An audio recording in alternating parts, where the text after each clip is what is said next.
অনেক দিন ধরেই ভাবছিলাম আমি হেয়ার কাট করাবো, কারণ আমার চুলটা প্রচুর ড্যামেজ হয়ে গিয়েছিল। তো যেমনি ভাবা তেমনি কাজ। তো মান্টিকে সাথে নিয়ে আজকে বেরিয়ে পড়েছি হেয়ার কাট করাতে। আর আমাদের বেরোতে বেরোতে প্রচুর লেট হয়ে গেছিলো, ভাবছিলাম স্যালন খোলা পাবো কিনা, বাট লাকিলি স্যালন খোলা পেয়ে গেছি। গিয়েই আগে স্যালনের যে দিদিটা ছিল সে আমার চুলের অবস্থাকে তো ভীষণভাবেই বললো যে তুমি একটা ট্রিটমেন্ট নাও, বাট আমি বললাম আজকে শুধু আমি কাটই করাবো, তো অন্য দিন এসে ট্রিটমেন্ট করাবো। সেই মতে আগে ফার্স্টে আমার চুলটা ওয়াশ করেই নিল। আর যেই আঙ্কেলটা আমার চুল কাটবে তিনি এসে তো আমার চুল দেখে ভীষণই আপসেট হয়ে আমাকে বলল যে চুলের প্রচুরই বাজে অবস্থা। তো আমি আঙ্কেলকে বলেছি যে এখন আমি জাস্ট কাটিং করাবো, পরে এসে ট্রিটমেন্ট করেই যাবো। তো তো ফাইনালি আমার ড্যামেজ হেয়ার কাট করে এই লুকটা দিয়েছে। কেমন লাগছে আমাকে বলো দেখ। এর থেকে আর ভালো কিছু করা যেত না, কারণ আমার চুলটা প্রচুরই ড্যামেজ হয়ে গেছিলো।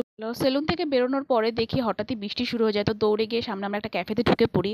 আর ক্যাফেতে ঢুকে আমরা গরম গরম চা আর মোমো অর্ডার করি। উফ, বাইরের বৃষ্টির সঙ্গে চা আর মোমো অসাধারণ কম্বিনেশন। দেন অনেকক্ষণ ওয়েট করার পর একটা টোটো পাওয়া গেল, যেটা করে আমরা ফাইনালি বাড়ি ফিরলাম।